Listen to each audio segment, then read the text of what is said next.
What a just insane cycle of emotions that I think we all as NASCAR fans had today. I think for the most part, a lot of us going in, we're thinking, oh, it's New Hampshire. You know, we're probably not going to get it in because of the bad weather. A lot of us are probably thinking like, oh, no, it's just going to be a boring race. Then we have the first stage and the second stage, and we're racing the rain. And so you're kind of having the exhilaration of that. And then after that, you have the debate, and we'll talk about that, of whether or not to use the wet tires before the main storm got there. You're thinking it's going to get called. Then you have the wildness on the wets, overtime. Wow. You know, it might not have been all in all the greatest racing we've ever seen, but you cannot deny New Hampshire entertained today. By the way, click that like button. Let's get over 100 likes. And we have the playoff grid now up on screen. So you got your 10 winners. Christopher Bell is tied basically wins-wise, at least, with Kyle Larson for the top spot in the grid. Second only by 1 playoff point on that. When you're looking at the cut line, though, it is MTJ in 11th plus 155, Chastain plus 93, plus 82 for Ty Gibbs, plus 59 for Alex Bowman, plus 50 for Chris Buescher. He had ultimately a good run ending today. Joey Logano plus 13. Logano is now in the top 16 with, I believe, 8 races or 9 races, one or the other. I believe it's 8 races remaining until the playoffs. By the way, it's right over the camera. I'm not just like looking past because I can't, do eye contact. Then you got Bubba Wallace, first one out, minus 13. Chase Briscoe, minus 25. Kyle Busch, now 19th, 45 points, a near full race of points out. And Josh Berry, 20th, 73 below the cut line. So just wanted to read that as they roll all that on screen. And if anything happens, I'll let you know too. But let's talk about the finishing order. We'll read the super chats and member chats after we go through this hefty amount of a race. I'll say this, though. For those of you at the track who left, you better have had a damn good reason. Because if not, shame on you. You should learn. Never leave a NASCAR race early. Until it is called, never leave early. There's always something crazy or something memorable that can happen. But this was the USA Today 301. By the way, I will remember to put the ticker on this time after we read through this. The USA Today 301 at New Hampshire was 3 hours, 48 minutes, and 11 seconds long, according to NASCAR.com. 305 laps, 6 lead changes among 5 leaders, and 14 cautions. Christopher Bell, get the brooms out. I want you spamming brooms in the chat. Clean sweep on the weekend. He won Xfinity. He won Cup. So put that down there in the description or in the comment section, I guess, below. Yeah, it was a damn near 4-hour race, even without the red flag. Crazy, because it's one of the shortest races of the year. At least that's what NASCAR.com has. So Bell wins it. Chase Briscoe, who we assume after Bell's malfunction in the media center is going to be his teammate next year, finishes second. If you remember, early in this race, Christopher Bell spared Chase Briscoe being lapped, and that ultimately might have changed the course of this race for him. It might not have with how crazy everything went, and that reminds me I need to check my DraftKings lineup because I was going to win money, but I have no idea how everything had went out. Josh Berry, the rookie who continues to wow. I did not win money. Damn.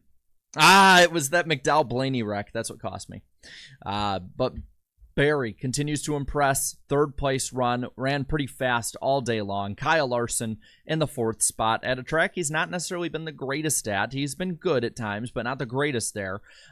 Same goes for Chris Buescher, who comes home in the 5th position. 6th is Tyler Reddick. He could have won if they called the race. Stenhouse, 7th. John Hunter Nemechek, who was spending more time at the end of this race under caution going through the grass to keep his tires cool than being on the asphalt. He ends up with an 8th place run today in that 42 Legacy Motor Club Toyota. Martin Truex Jr. comes back to a 9th place finish on the day, so solid comeback for MTJ. Ross Chastain, top 10 after spinning late. Then you got Ryan Preece in 11th, Todd Gilliland 12th, Eric Jones 13th, 14th is Harrison Burton. Solid run for Harrison Burton today. give him props on that one. It's probably his best run outside of a super speedway all year. Michael McDowell comes back to a 15th place finish. Ty Gibbs in 16th. Carson Hocevar 17th after a very arm-itching looking spin. Chase Elliott continues his top 20 streak. 18th position he comes back to. He's 21st at the time of the red flag, so continues that streak. It could have, if they called it, it would have ended, but it didn't. So solid, I guess, staying in there for Chase Elliott. I can't really call it a comeback. Austin Cindric comes home 19th. And rejoice in the chat. Ty Dillon got a top 20. Ty Dillon with a 20th place finish today. Daniel Suarez, 21st. I see Blaney being interviewed. I have it muted, so I don't know what they're saying, but it seems like a bit of a good talk between him and McDowell after what happened. Kaz Grala, 22nd place with that Rick Ware Racing Ford. Then you got Corey LaJoie, who he was the caution clock today. Him and Kyle Busch both were 7 and 8. Denny Hamlin with the 24th place run. Ryan Blaney relegated to a 25th place finish. 26th and pretty much MIA all day was William Byron. Noah Gragson 27th. Brad Keselowski 28th. And Justin Haley, the last one on the lead lap, in 29th. Zane Smith 30th. One lap down as Bell now hoists up the Lapsta. 31st is the 31 of Daniel Hemrick. 2 laps down, 3 down for Joey Logano in 32nd. But he did get those stage points. That's what matters. Rest of these guys out of the race. Austin Dillon in 33rd. Bubba Wallace in 34th. Kyle Busch in 35th. 36th, Alex Bowman last today, heading into one of the tracks he struggles mostly at, I would say. So we will get this, if it will pop up for me. Come on. There we go. We will get the order up top. There you go for the USA Today 301, which really was the USA Today 305. Actually, that sounds better than 301. But let's talk about this race. In the chat, I do this every week. We're going to do it again. Out of 10. 10 out of 10 being the best race you've ever seen. 0 out of 10 being atrocious. What did you think of this race? I see some people are already starting up with it, so spam the number of what you think of this race in the chat below. I see a 6, 10, 6, 10, 7. Come on, keep them up. Let's go. Spam those numbers. I want the chat to start. Yep, there we go. I like when the chat starts stuttering on me. Is the broadcast ending right now? Looks like it is. Damn, that was a hard hit by Bubba Wallace today. And they're flying away, but it looks like a mostly positive reception. I'll ask you the same question I did yesterday. Let's start a poll up. Just a simple yes or no answer. Did you have fun with this race? And are they really putting some random like Law and Order show instead of putting the IndyCar race on after? That's funny. So did you have fun with this race? Yes or no? Poll going up right now. I'm going to be honest with you. I had fun with it. It was crazy. Chaos. Not everything was amazing. I'm not going to say that. I'm not going to be like how NBC was when the first red came out. The red came out. But I had fun. It might have been dumb at times, but it was dumb fun. And plus the rain racing itself, like or wet racing itself, actually was pretty fun in all honesty. I'm putting up the community tab. I'm looking at that really quick. We got the poll up on there, so be sure to vote as soon as you can on that end. But let's go through this race. Let's talk about it. Qualifying was rained out. The official start time moved up 30 minutes. So basically broadcast started the rolling off pit road. I think that's how it should be, and the pre-race show should have all the pre-race ceremonies and everything like that. That's at least how I'd like it, just so we get more racing action and a bigger window in. But Chase Elliott started on pole. Big thing to talk about. We have it actually on the title of this stream. There was a tornado watch in the area, and there was actually tornadoes about 30 miles south of New Hampshire Motor Speedway, according to reports. So they were definitely in one of the oddest weather sequences ever for, I think, really any NASCAR race outside of like Daytona. And it's not shocking at all at this point, because when NASCAR comes to town, the monsoon comes to town. Wrong vortex theory, as many are saying. I see that. But we end up getting started. Elliott early has the lead. He is the one who is really controlling the early portion of this race. It's already a little bit of sprinkling and spit on that thing. Hawk Tua. But for the most part, pretty clean. The big notable thing to talk about, I think I'll talk about in entirety a little bit later, but was Kyle Busch was just terrible today. I mean, 33rd, 32nd on speed alone. And it was just bad, man. Yeah, spam Hawk Tua in the chat. Go for it. I know some people are grossed out by it, but I find it funny as hell. But Busch was just bad today. I mean, he went 2 laps down off of speed. He was running 32nd, 33rd. I think the best I saw him run before he ended up getting his laps back was like 30th. It was just a rough time for Busch. And I know some of it's a driver getting older, but a lot of it's got to be the team, man. A lot of it has to be. Anyway, as they're running and as he's getting lapped, Bell takes control of the race. Bell had by far, whether it was wet, damp, dry, tornadic conditions, he had the best car today. The best car won. I think they said 7 out of his 11 of the last 11 National Touring Series NASCAR races he has won at New Hampshire. Just absolutely insane.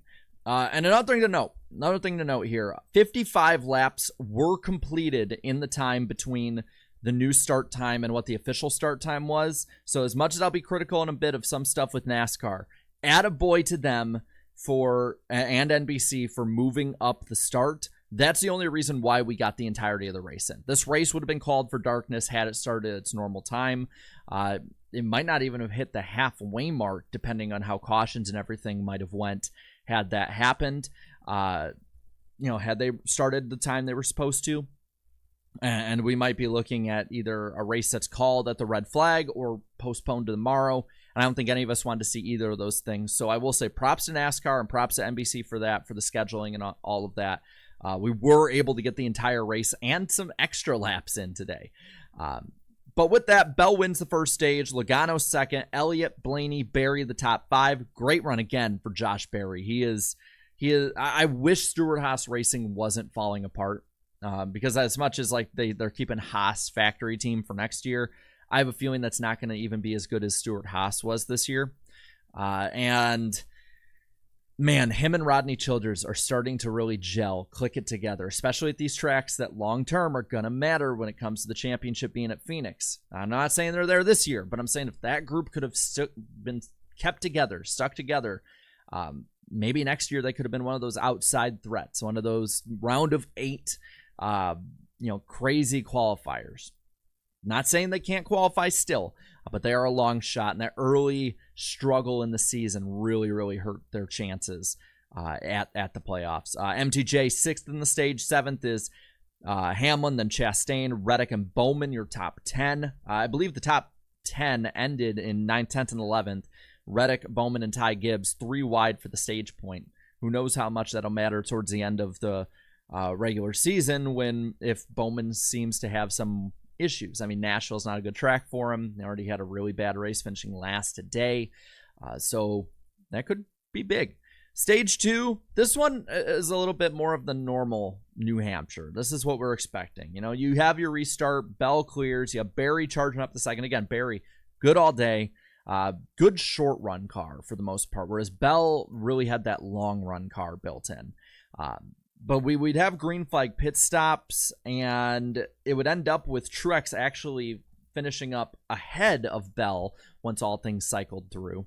And we'd have a caution to, about, I don't know, maybe 30, 20, something like that to go in the stage for Hendrick spinning. That helped the likes of McDowell, Todd Gilliland, Briscoe, Gregson. And you're looking at McDowell, Gilliland, Briscoe. They were up front in a good part of this race because of what this strategy was. Sometimes you just need to be lucky. Bowman at this time also had engine issues. This is what ended his race. We get restarted with the 11 to 22 up front. Tight for the lead. MTJ, of course, gets by Bell, though, for first as he's, ends up getting by. But we have another caution with Gregson and Busch. Busch caused it. Busch overcooked it in the corner. Maybe got a, maybe there was a little dampness on the paint. I'm not really thinking it was that. It was just a bad moment for Kyle Busch, which we are seeing more and more, unfortunately. But I really think he was the one that caused that. Not necessarily like it was too egregious. It's just uncharacteristic for an older, modern Kyle Busch to be doing that.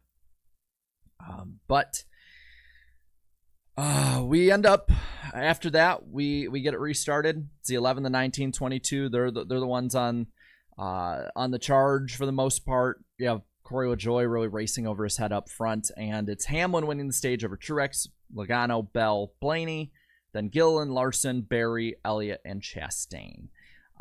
With the final stage here, Reddick ends up staying out. He's up front. This is really big for that middle red flag portion. We get restart with 108 to go, and then we have another caution. Logano this time. And it was just a very bad race for a lot of guys on that cut line for qualifying into the playoffs. You get restarted again, and you do have that fight for the lead up front. Yeah, the 45, 34, the 5, all racing, but it is pretty much just each time that there's something happening, whether it's LaJoie causing a caution, Kyle Busch, whoever. It's Reddick staying up front. He manages to stay up front. He's side by side at different points with Kyle Larson, with Denny Hamlin closing in. Hamlin getting into Larson. And of course, you have MTJ crashing. You're thinking his day is done, but he ends up recovering later. But it ends up over and over again with Reddick getting ahead, in large part because Denny Hamlin is getting into Kyle Larson. And when we go to red, we get this radio back and forth between the spotter for Kyle Larson and Kyle Larson. And Larson's spotter is right. You know, he's like, yeah, like he's going to just keep doing this to you because you let him. Larson really has not fought back against Denny Hamlin, and Hamlin has taken full advantage of that. And multiple times over multiple years now, he's done that. You can just think Pocono, Kansas, now this. There's probably some others. And you know what, man? That's Larson at some points got to pay him back because Hamlin uses him up. I get their friends off the track. I get that Larson really does not want to be one that's part of confrontation. But eventually, like, he's got to do that because Denny will continue to use him up. By the way, this is when we get red flagged for rain, and we'll start talking a little bit about that here. It did stop raining for a bit during that red flag. It was actually until the main rain got there, it was mostly dry or just sprinkles. And so I'm gonna end this poll, and I want to know what you guys think. Because it was 34 minutes was the time that I saw. 34 minutes between when they put the red flag out and when it really started raining with lightning. Because in that time, there was not. So another poll here. Do you think that NASCAR should have used the wet tires, if I can, before the red flag? And yes or no on this one. I know this one splits a lot of people. And a lot of people are going to go with what the broadcast said. I personally think the broadcast was just drinking the NASCAR Kool-Aid, more or less, because there was not lightning, at least from what they said on there. And this is on NBC again. We praise NBC. We're also going to say stuff I'm not crazy about what they did. NBC did not communicate anything really well. They spent most of the red flag. Before then, they spent basically saying like why they can't race wet tires on a wet racetrack or a damp racetrack or whatever. To which I think a lot of people rightly ask, guys in the media like Jeff Gluck, Toby Christie asked this, Dale Earnhardt Jr. was putting some stuff out about it. So I'm not alone, I think, in my thoughts on this here. Why do you bring wet tires if you're not going to race in wet or damp conditions when, in all honesty, it really was not that bad of conditions until, of course, the lightning got there. Now, a lot of people will say, well, you don't want to race up to it because you had like a Pocono 2012 kind of deal happen. But I think the argument to that is that the lightning now compared to 2012, the policy now compared to then is... Back then it was, oh shoot, we just saw lightning near the track. We better call it. You know, oh, it's raining. They'd race with lightning in the area. That was normal back in 2012. Because of what happened that day, the policy now is 8 miles away. Which again, you might be able to see, but 8 miles away, a lot of time at the track, you really can't see that. So I think that's the main difference there. If you're racing until the lightning's 8 miles away or whatever it is, I think that's the right way to go about it. And maybe it adds, I don't know, 10 or 11 laps. Maybe that's all they're able to run before they have to call it, or before it gets too damp out there, before that red flag. But what that could do is, if this race did run into the problem of darkness, it would have afforded a little more time. We afforded more time at the start of the race being moved up. I think that is the way they should have went. I think NASCAR just needs to be clear about this, because they'll say on Twitter, we've been clear the whole time. But obviously, if there's this much confusion, you haven't been clear on the broadcast, you haven't been clear with the rules altogether. They've really spent more time blowing smoke up our ass about this kind of package than actually using it. So that's kind of where I stick on this thing. I get the argument not to, especially when the lightning delay started up, when there was lightning in the area, when there was actually a tornado warning relatively close to the track. Because a lot of people are like, call it, you're just going to wait through all this. And I give props to NASCAR for waiting through it. Let's not complain about that. I'm not complaining about that. That's a separate bin from what I'm talking about before the red flag. But a lot of people at that point were saying, call it. And I applaud NASCAR, one, because we got the race in. That's obviously something I think we're all pretty happy about. I'm looking at the chat. We seem pretty happy about it. But two, if there's a tornado in the area, like there was the very realistic chance for, I think it's better to keep the fans in a sheltered area at the track, or some kind of shelter at the track, rather than let 30, 40, 50, 60, 70,000, however many would end up being at the track, go out, clog up the roads, and be stuck in a traffic jam with the tornado warning. I've been on the road during a tornado warning. Not fun. There's nowhere to hide. It sucks. So I think that once it got there, NASCAR played it safe. I just don't like them basically waiting for it to get there. And I think that you can separate those things. I think we can be critical about that. We're not haters. So a lot of people call me a hater for saying this stuff. It's like, you're not a hater. But, so you're not a hater for that. But you can also be happy that what they did after the fact was, for the most part, the right move. Not talking about and we'll talk about the rain tire, wet tire, damp tire, whatever the hell they want to call it, tire procedure after. But just that, with those sections of the red flag started bad. I think the second part of that was better. And so we got it back going. That 34-minute time there is sort of got forgotten, because after 2 hours and 14 minutes of a red flag, the caution comes back out. They put the wet tires on. NASCAR, this is the part I think we'll talk about now. I want to talk about this now instead of closer to the finish, when we can start talking more about the big things in the finish. I'm not crazy about how NASCAR likes to hold their hand through it. This is a professional racing series. There's the best stock car drivers in the world, some of the best and smartest people on pit road, some of the smartest people I think in America, personally. I think they can figure out how to set up for racing in the damp, or set up for wet tires. We don't need to refuel the cars. I think that they can figure all that stuff out on their own. I think they can figure out when to put slicks on rather than put the wet tires on. Kyle Larson and his team, they wanted to put slicks on towards the end of that race. That probably was not going to be the right move, just because a lot of people would have stayed out and went on the wet tires. And I think that it should be in the team's hands. I like as much strategy as possible. Fuel strategy, tire strategy, track position in general, in the hands of the teams.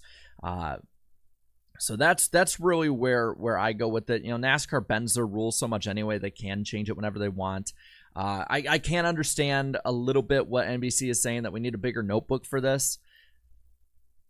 But at that point, why not just test it with a couple cars out there? I get that you don't want to wreck these cars, cost saving, all of that. But if you're going to put all this money and all this publicity into the wet weather package, bring the whole damn thing and let them find out on their own. The smartest people out there, for the most part, will find out, will get better, and they'll find the limits that way. And you saw at the end, Michael McDowell found the limits pretty damn quick. Him and Ryan Blaney both did on that restart. You saw Kyle Busch under caution. I don't know if it broke whether or not or what, but found the limits. Corey LaJoie found the limits. Like, these guys will find that limit, and they won't just constantly be spinning out. It will not be a disaster on the class of Indianapolis 2008.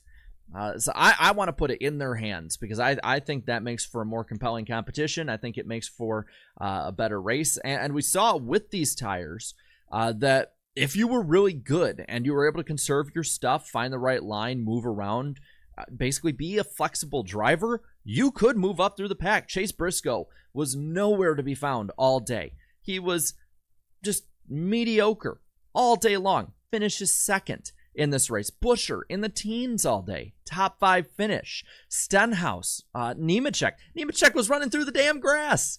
He was going through the grass to keep his tires cool. And whether it be just from pure dumb luck or that being a good strategy, he ended up with a top 10 today. Obviously, there'll be guys getting screwed, but that's racing. That's just normal racing. I don't think it's me wanting all the chaos in the world.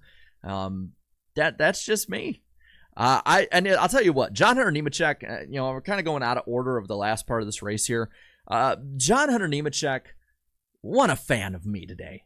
Like, obviously, I always, tend to like him too, and he's been on the show before. NWP will be on my channel this week, by the way, 8 p.m. Eastern time. I like John Hunter Nemechek. I think he's a good personality, but that move right there, like that's one of those moves fans will look at and be like, that's my guy. Like, proudly pump their chest. That's my guy. So I love that. And I want to show you something because we're going to talk about here with 73 to go. We get back racing. Of course, Ross Chastain would end that run 6 laps in. But 4 and 5 wide. I got my damn 8 wide racing, baby. And I'll show you a screenshot that I saw getting passed around on Twitter a lot. Look at that. New Hampshire. This is New Hampshire Motor Speedway with 73 laps to go on a damp and wet racetrack. And, I mean, you can look in here, and they're 4 wide, 5 wide almost. At times, I think there were some going 6 wide. Like, that's just cool. I know a lot of people are thinking, oh, this is stupid. Why are we doing this? I like it. I really like it. They claim to be the best drivers in the world. Let them prove it. And I never thought I'd see the day, and I put this on Twitter, I never thought I'd see the day. I lived to the day that I got to see drivers running the Larson line, running the Dale Jr. line, running the Richard Petty line, right up next to the wall at frickin' New Hampshire Motor Speedway. I think that's just so damn cool. I don't really get people that upset about it, man. I don't get it. I thought it was cool. And we had this constant on and off here. 60 to go, we get back racing. It's the 45 and the 20. Bell at this point is just screaming away from the pack. Blaney starts running him down. It really looked like if this goes green the rest of the way, or maybe just they have one caution then goes green, it should have probably been between Bell and Blaney. The 20 and the 12 were the 2 best guys out there at the end of this race. But of course, with 45 to go, we have Corey LaJoie around again. Our little caution clock for the day. Harrison Burton got the day off, and he actually had a pretty good run, so props to him. Non-competitive stops, no major players really pit because they're not letting them, I think, change tires at that point. Get it restarted again with 39 to go. And the speeds were picking up. So when they started back up, it was, I think, 35 to 36 second laps on the wet racetrack. And as the track dried, as that groove got wider, they had to search around for more wet area of the track to keep the tires cool. You saw them go 34 second laps, and then 33 seconds, and 32 second laps. And suddenly we're a second and a half away from the normal pace, the pace that like Chase Elliott had at the start of the day with 30 flats. We had like 32 flats basically, near 31 eighths. And I like that again because these drivers had to figure out a way to conserve their stuff. Maybe not in the normal stock car racing way. It was definitely, like a lot of them said, alluded more to a dirt track route. But still, it showed that flexibility and skill of the driver. And that's what we want to see. I don't need all these gimmicks. I don't need playoffs. I don't need stages. I don't need any of this stuff to get me to want to watch guys do crazy stuff on the track. And you just gotta put them in position to show how talented they are. That's how I've been this whole time. And so as this is going on with 37 to go, we get a big wreck, takes out Bubba Wallace and Austin Dillon. Bubba and Noah had beef, by the way, on pit road, where Bubba tried to block Noah in. The 23 was junked at that point, so he wasn't going anywhere after that. And they had everyone come in for non-competitive stops after that. But that was on Gregson. Dived down onto the apron, got onto the paint that was still wet. And anyone who's driven a car fast on paint knows it is difficult as hell to keep control of it. Slid him up the track. We get restarted with 27 to go. It's a 20 and the 45 out front. Bell, again, massive jump, and his restarts were almost flawless today when he was up front. Bell basically would run away. Blaney would have to fight either Larson or Barry or Briscoe or whoever it was that would jump up at any given time. Hey, Toby Keith, I acknowledge Harrison Burton's run. It was a good run. Sorry. Always got to respond to Toby Keith. God rest his soul. But at that point, with 27-25 to go, Blaney's faster than Bell, and he's running him down. At that point, you have Larson who's starting to fall back. It sounds like his right rear is gone, blistered up. They ended up showing it was blistered up, worn down a ton. But with 18 to go, Carson Hocevar slides into the corner. It did look like a bit of an arm itch spin, to say the least. I would like to see the SMT on that. I'll just say that. I'm not going to accuse him until somebody puts that out there, but it was definitely an odd spin. He spun very early into that corner, and I get it could be wet racetrack, but the track was drying.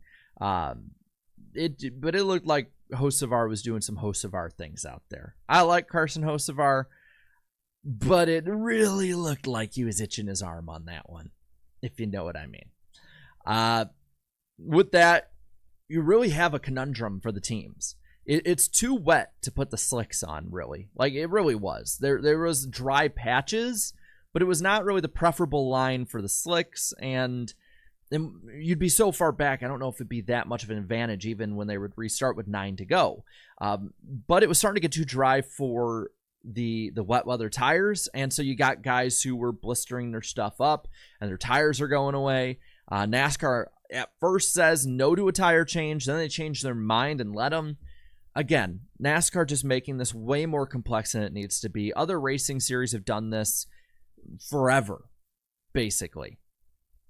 I don't see why NASCAR makes this so just confusing, almost. Like, they constantly have to keep, like, putting their finger, their thumb, their whole hand on the balance, and it's just one or the other. What's the policy? Like, going back and forth, like, these guys obviously are burning their tires off. You might as well let them pit. Were they just waiting so they would have a shorter run? At that point, you might as well just tell them. I thought that was kind of dumb. But we get restarted with 9 to go. It's a 20 and the 34 up front. Bell, again, fires off great. Shocking. And at that point, McDowell going for broke. He's either going to see victory lane or see Jesus. Flies into the corner, takes out him and Blaney. That's all I got. It's all on McDowell. I like Michael McDowell. All on him. Going for the win. I get that. I respect that, actually, going all out for the win. I feel for Blaney. Luckily, he had that win last week, so sounds like he didn't go too ballistic on the radio. But with that, we get set up for a restart with 4 to go. Briscoe now chooses to be on the front row right underneath Bell. It's pretty even. Bell was, I think, a little too preoccupied trying to get Briscoe down rather than have a really good restart on his own, and it showed. They were pretty even in the corner. You had the 4 and the 14 fight, though. That really helped the 20 for a bit, but Barry was closing in. Barry was I think if it goes green, if Brad Keselowski doesn't spin and it goes green, I think Barry catches him. I think he had the momentum built up. I think that he was on a mission from God. But Brad Keselowski, of course, like I said, spins in 3 and 4, and NASCAR waited a very long time to throw the yellow, and I know a lot of people are going to be upset at that. I'll even poll you on it. Another yes or no one. I know that probably annoys a lot of you, but do you think the last caution was called too late? Because I personally don't think so. I know a lot of people would say that's really dumb. You have a car out in the middle of the track. These guys are in wet conditions, so it's more difficult to drive in. I don't see really too much of an issue, because if Brad Keselowski gets going again and no problem whatsoever, then actually it's a similar race. I believe he got taken out in 2011 at Martinsville. That happened, and he ended up driving away. They race it to the end, and we don't think of it otherwise. And I know I saw some people complaining a bit about it. I don't see an issue with it. We get upset so often that NASCAR calls these like BS cautions way too quick. Like last week, there was one that where I can't remember who it was. It was Zane Smith or whoever had a flat tire, barely scrapes the wall. Maybe it was Hendrick. I don't know. It was one of those back markers. Barely scrapes the wall. After a bunch of other guys had flat tires, NASCAR didn't call those, and then immediately calls the caution before he's like even it to the wall. And we all called those out, rightfully so. Did they cut it close? Yeah, okay, so it was Hendrick. Thank you. Did they get a little close on it with this one? Yeah, they did. I mean, they were entering turn 1 by the time that Brad Keselowski started coming down the track. But I will take them trying to keep the race green, trying to let them race it out and give the fans a nice clean green run to the finish, rather than a BS caution that we're all like, come on, seriously. So we end up going to overtime at this point. It's a 20 and the 14 up front again. This time Bell is not preoccupied with Briscoe. Gets a great restart. Barry gets up to second, but the 14 and the 4, they're fighting each other. They're not teammates next year. Unless it's Chase Elliott going over to Gibbs instead of Chase Briscoe. But we're going to assume that they're not teammates next year. And they're racing like that. They both need wins. Briscoe, yes, I know is points-wise still technically in that fight. But he's a very, very big long shot at this point, especially with Joey Logano getting faster. Buescher is no one to slouch at. Bowman, no one to slouch at. Same with Gibbs. It's going to be very difficult for anyone to really catch any of those guys who's out right now, whether it be Bubba Wallace, Kyle Busch, Briscoe, whoever it might be. And they get so preoccupied with each other. Bell flies out, gets the lead, and at that point, you pretty much know that's the race. Bell gets the clean sweep, if I can say that. Gets a clean sweep on the weekend. Solidifies himself as I think a championship contender because of the type of track that he's been doing amazing at. When I picked him on NWP this past week, which, by the way, this week will be on this channel, 8 p.m. Eastern time. Got to keep promoting that. Selfish promo on that one. I had said that on these tracks, yes, Blaney won last week on I think a similar, shorter, around a mile-ish track. And he was on his way to victory at Gateway. But who was it that was the best at Gateway? It was Christopher Bell. Bell would have won if the engine didn't start going flat. Who was one of the best guys, especially long run, and kept getting shuffled back and could have competed for the win at Iowa? Christopher Bell, who has been amazing at New Hampshire basically his whole career, and New Hampshire being a track like that, and should be favored. Christopher Bell.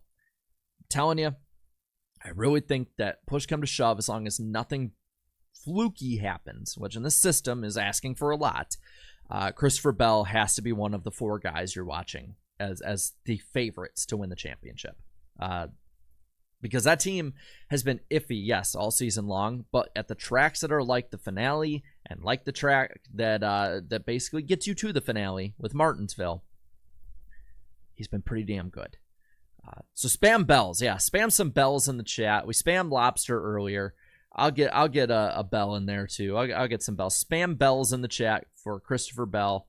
Let's see, maybe I'll 1, 2, 3, 4, 5, 6, 7, 8, 9, 10. All right, I got 20 bells I'll put up here. I believe that's 20. It's around 20. But overall, I thought it was a fun race. Were there some dull moments? Yes. I know a lot of people are very polarized on it. I thought it was pretty fun, though. I'd say probably 7-ish out of 10. The low points were pretty low, but when it was on, this race was on, and I loved it. And I see you guys spamming them all in there. Spamming some brooms, spamming some lobsters, spamming a watermelon. Maybe for the 1-year anniversary of Chastain's win at Nashville, which is coming up. By the way, for you guys that like these post-race streams, before you head out, I will definitely be here Friday night for the truck race. Iffy, more than likely, we'll be here for Xfinity. I will be probably streaming from the racetrack after the race on Sunday, unless it gets rained out.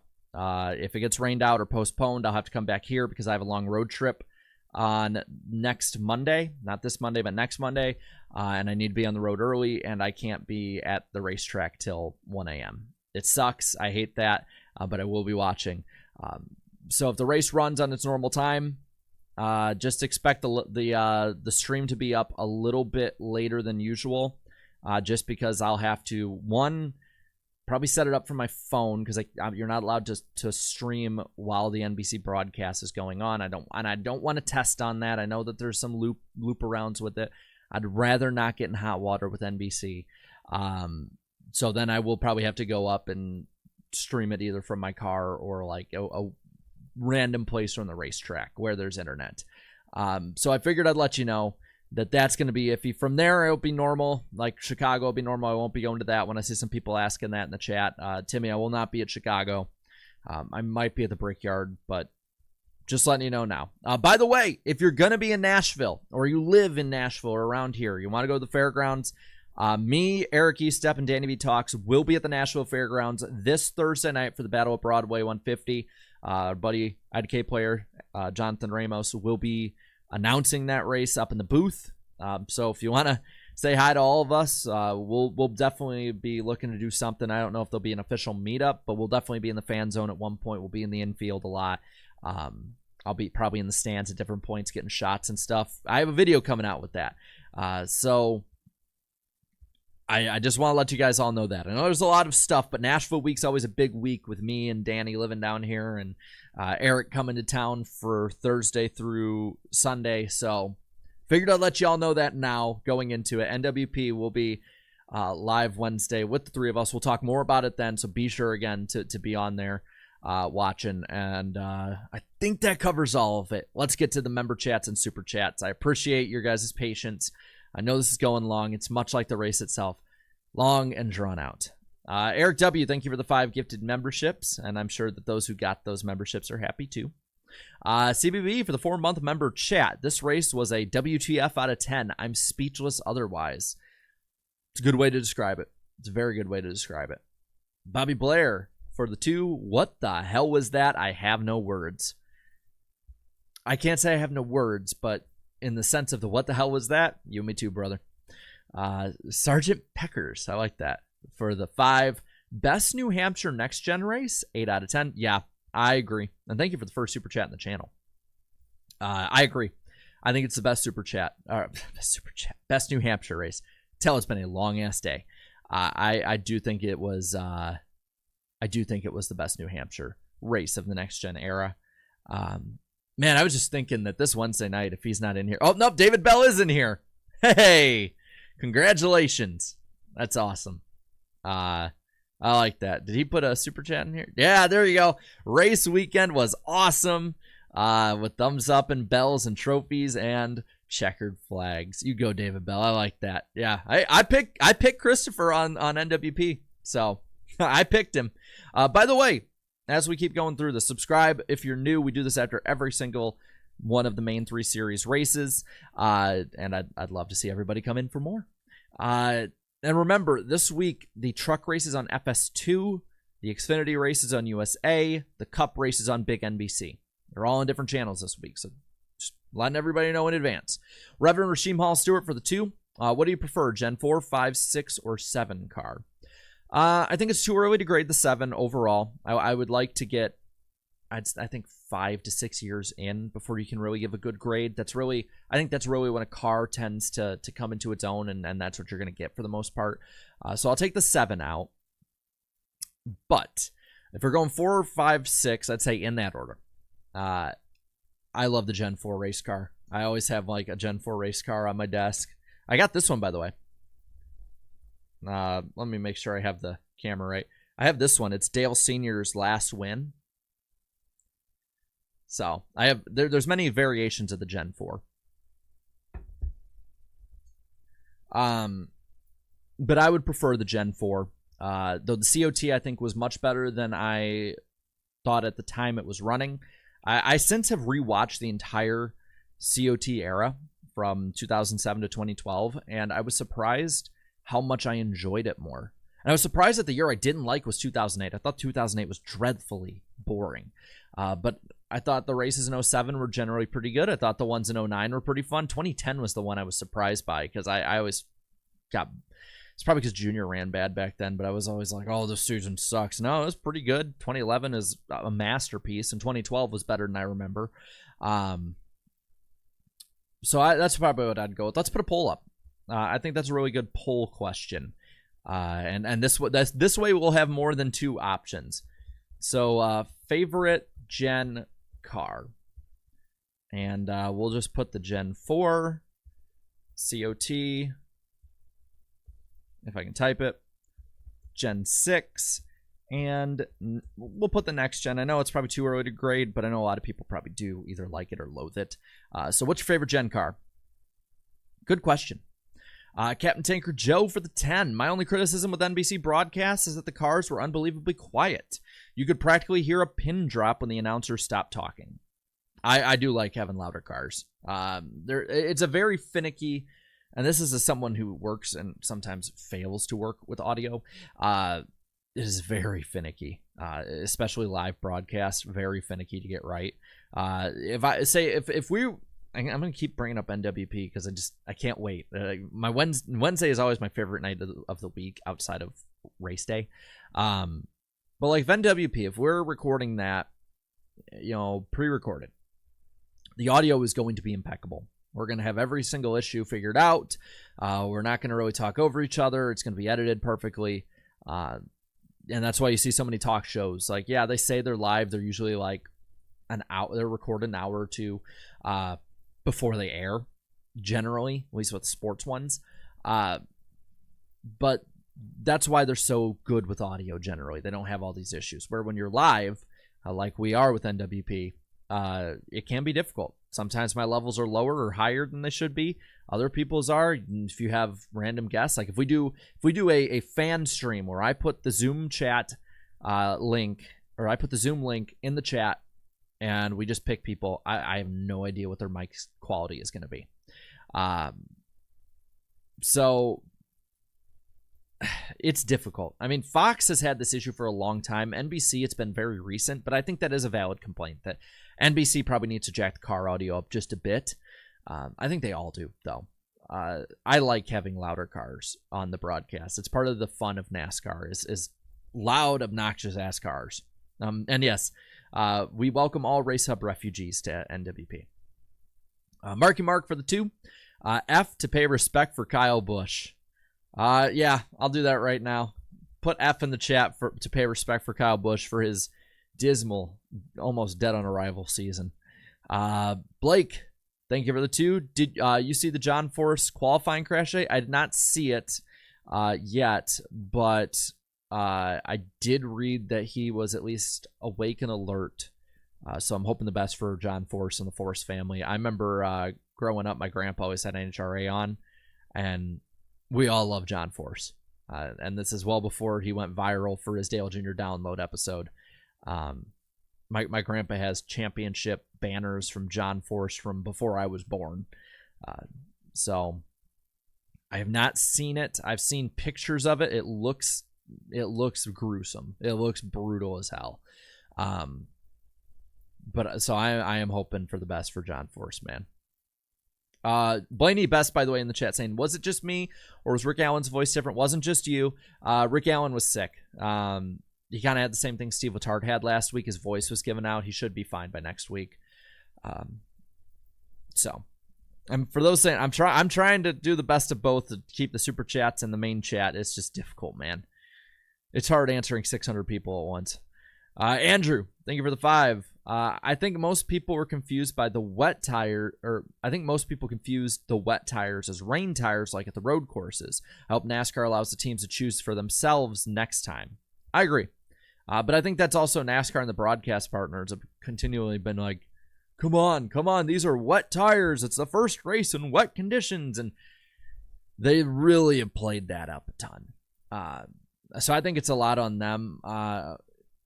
They can try to keep saying it's one thing or the other, but it's like that first impression, you only get it once. And that first impression was like, this is the solve all, end all, be all for whenever it rains. But yes, damp tires is the best way to put it. Martin Ford for the 2 super chats here. NASCAR and Goodyear screwed the pooch. To a degree. I don't think Goodyear was necessarily to blame. I think it was more NASCAR. And they're just weird way of going about anytime there's precipitation.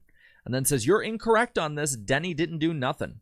Well, that's a double negative, so it means he did do something. I didn't say he did anything bad. He got, like, he raced Kyle Larson rough. Like, that's fine. It's NASCAR. I don't see anything wrong with it. But I don't think I'm wrong either. Let's see. Yeah, okay, so like here in the chat, I see PRN was calling them damps. Yes. And PRN's done a good job of that. By the way, speaking of PRN, Doug Rice was on PRN today talking about New Hampshire having another different date next year. Whether it's moved back to July or moved into the playoffs or whatever, there's been rumors about the schedule with the playoffs. It's supposed to come out by the end of the week. But I doubt that's going to happen. Or end of the month, but I doubt that's going to happen. I think they're going to release a schedule during the Olympic break. Just so that they have something newsworthy to talk about during it. That's what I think. That way they also can lock in any dates they don't have to. But yeah, New Hampshire might be on the move. But good on PRN. PRN's pretty damn good. I love their broadcasts. Price for the 10 here. All I'll say is that I'm happy they did it and the race is completed. But man, NASCAR needs to be more clear and transparent and trust the drivers and crew chiefs. Overall, I am happy they figured it out. I agree. I'd say overall I am. I have criticisms, but criticism on its own is not bad. And I think that's I think the internet has to kind of realize that eventually. Like, just because I'm critical of one part of it does not mean I'm not happy with the rest. I'm overall pretty pleased with the majority of what happened today. NASCAR Fanatic 24-25 for the 5. 1 p.m. for the time zone they're in is when a race should start, especially without lights. So for Eastern time tracks, it should be 1 Eastern time. Well, I know they started 1 Central, I want to say. So 2 p.m. Eastern time. I'm fine with that, especially for tracks without lights. I think an earlier start time is needed so we can have the wider window. Same goes for Talladega. Same goes for Dover. Tracks that have that kind of darkness problem, I think, need to start a little earlier. I don't think it's necessarily me going on the noon crusade. It's just more common sense. Tall glass of water, which is what I probably need right now, with a Johnny Test profile picture. It says NASCAR 15 in real life. True. As it will not let me scroll. Okay, where we go. Red Dog 81 for the 2. That's how bad. Let's see. That's how bad the race was. It made Burton look good. Nah, I think it's just more. He finally didn't get collected in a problem. Gary Bookie for the 10. This was the most fun I've had with a race since Bristol. Chaos, but it was pretty controlled chaos. Chad moved by NASCAR and NBC for not calling it for humidity and keeping that sucker going. Yeah, compare this to the, as much as we might have problems with parts of it, compare this to the Coke 600 and it's night and day different. And I hope that Prime and TNT, when they come along next year with Turner, I hope they're the same way. I hope they give, Prime, they can go on for how long they want. It basically is just local ordinances are the issue on the Prime races. Say what you want about it, but Prime at least will offer a wider window. M. Martin fan for life for the last one here for the 5. My eyes said great race. My bank account needed it to be called. Was up almost $500. Ended with 0. Oof. I've been there, man. With a lap to go in 2022 at Atlanta, I had more than a couple $1,000s that I would have won with Corey LaJoie winning. Did not happen. If he would have made that move around Chase Elliott, did not happen. I know the feeling, man. I know the feeling. It sucks. I see a lot of people ripping on Fox, and I get that. We're gonna end the poll here. Favorite Gen car, 47% are saying the Gen 4, 19% say the next gen, 18% Gen 6, 13% COT. I'd put the COT over these two. Next gen over Gen 6, I would personally say. If I had to add the next gen in, it would be 4, 5, 7, 6 would be the way I go about it. Gen 6, man, was just, it was majority bad. Like, they had their good years. 2014, really good year. I think 2021, underrated year. 2016 started amazing. But I think the COT was way better. Just ugly as sin. I know people, will disagree with me on that. But yeah, that was a race. That was a hell of a race. And I've realized we've been on here almost an hour. So thank you guys so much for watching. I appreciate all you guys to see in the chat. I'm reading while I'm talking, and that's not the best way to go about it. But thank you guys so much for coming out. See you this coming week, this Wednesday on NWP on my channel. 8 p.m. Eastern Time should be fun. Post-race streams. Maybe I'll do some fun things. We have the NWP channel we've kicked back up going. Maybe we'll do a special stream on there this weekend. I don't know. Maybe. We'll figure it out. We'll let you know Wednesday. So thank you guys so much for coming out. Enjoy the rest of your night, and see you later. There you go.